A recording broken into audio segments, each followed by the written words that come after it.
Gilligan's Island is a phenomenon that will probably never be recreated again. But behind the coconut trees of our studio island, an island's worth of secrets are buried. Some of these facts are strange, bizarre, or outright disturbing, from the original choice for Gilligan to the real reason why the show ended. What happened behind the scenes will blow your mind. Number 10. The original choice for Gilligan.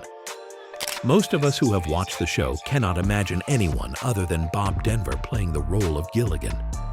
But the truth of the matter is that Gilligan was cast well before Bob took on the role, and it was offered to a person you would never imagine, Jerry Van Dyke, Dick Van Dyke's brother. Jerry turned down the offer nonetheless because he wanted to follow in his brother's footsteps and star in his own show instead of working with an ensemble cast. And he did so with the show My Mother the Car, but the show was considerably short-lived and did not have half the ratings Gilligan's Island did. Number 9. The Parking Lot Island. Gilligan's Island's quirkiness and charming writing resonate throughout generations and entertain anyone who is willing to give it a chance.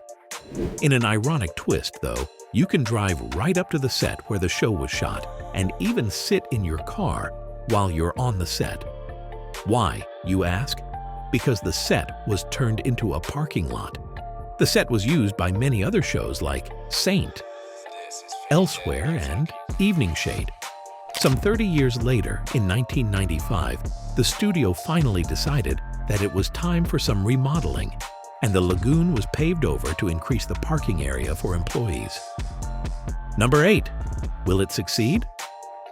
The entire cast of Gilligan's Island, although pulling off phenomenal performances, were initially doubtful whether the show would even be picked up by any TV channels, and were somewhat relieved in a sense. Natalie Schafer, who played Mrs. Howell, was sure no one would even see her performance, while Tina Louise, who played Ginger, was misled into thinking she would have a more central role. Even Bob Denver was unsure about his role in the show, as he had just come off playing the role of a quirky beatnik named Maynard on the TV series The Many Loves of Dobie Gillis. But thankfully, the show went on to receive the highest viewer ratings the year it aired, and went on to produce 2 more seasons and many spin-offs. Speaking of spin-offs, the next fact is sure to amaze you. Number 7. Gilligan's Dessert. Following the success of Gilligan's Island and the Brady Bunch, another show was made by the same producer of Gilligan's Island, Sherwood Schwartz. He decided to give Gilligan's Island the desert spin-off it deserved, and created a new show using Gilligan's Island's original formula in 1974. The show was called Dusty's Trail and featured Bob Denver and a new lineup of stars in this Wild West spin-off of Gilligan's Island. The show was not able to replicate the success Gilligan's Island had, and eventually had to be canceled due to poor ratings. While the vision for more seasons was planned, it had to be dropped because the ratings just did not show any prospect for a good turnover with another season. Number 6. The Oldest Young Person. The cast of Gilligan's Island was relatively young when the show first debuted. Bob Denver, who played Gilligan, was only 29, and the rest of the cast were believed to be somewhere between the ages of 30 and 50. Everyone was quite open with their age except for Natalie Schafer, who kept it a mystery till her death in the 90s, which was when the cast found out the true age of Schafer, and needless to say, it was a shock. In reality, Schafer was ironically the eldest person in the cast, and no one realized it because of how youthful she looked. It was discovered that Schafer was actually born in the year 1900 and was a staggering 64 years of age when she starred in Gilligan's Island. Talk about a real-life vampire. How many facts did you know so far? If you've been enjoying the in-depth look into Gilligan's Island, make sure to drop a like. Now to the top 5 facts. Number 5.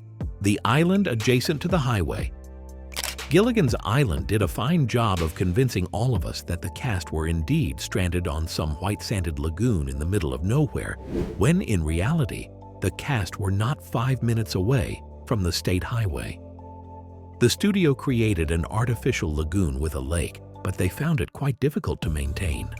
In addition to this, the set was so close to the highway that the production crew could not shoot while it was rush hour because the noise of the vehicles would be picked up on the microphone.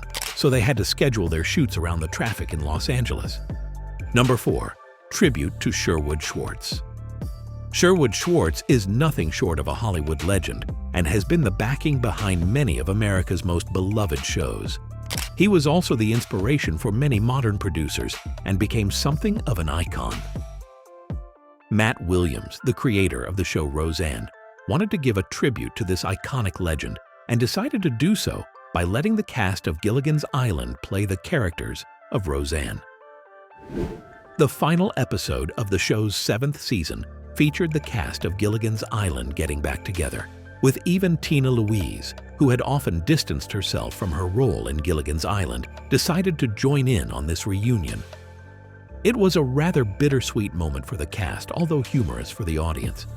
Number 3. The Coast Guard almost got involved. Some people think the things they see on these TV serials are actually real. Many people who watch reality TV often get confused and end up thinking that the cast of a show are actually experiencing the things that they are and try to save them. This was an issue that Gilligan's Island faced, and the Coast Guard almost got involved.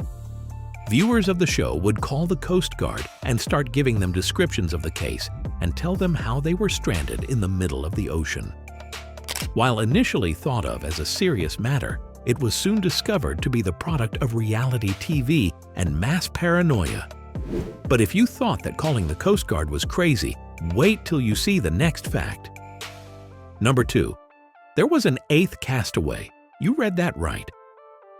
There are many fan theories running around hardcore fans of the show, and they state, or rather vouch for the fact, that there was indeed an 8th member that was supposed to be included in the cast and was finally scrapped due to unknown reasons. Fans claim that if you look at the silhouette of the SS Minnow, the ship that the cast was on when it shipwrecked, you can see the figure of an 8th person along with the other 7. Some fans suggest that the 8th member was cannibalized by the others. Number 1. An abrupt ending, Gilligan's Island was a hit in its first season and was renewed twice for a second and third season. But by the third season, the cast and production crew were wondering if they would be greenlit for a fourth, but nonetheless ended season 3 on a cliffhanger and made it seem as if there would definitely be a fourth season. They were eventually greenlit for a fourth season, and everyone celebrated, but the approval went away as quickly as it came. Sadly, the show's fourth season was scrapped to make way for the Western classic Gunsmoke. From crazy conspiracy theories to the Coast Guard almost getting involved, Gilligan's Island wasn't just a quirky show about 7 castaways, but an entire fiesta of experiences for the cast, crew, and the audience. The island holds a special place in all. Which facts about this beloved show did you already know? Share with us your favorite fact about this show in the comments section below. And if you enjoyed this video, make sure to drop a like, subscribe, and hit that notification bell so you never miss a new video.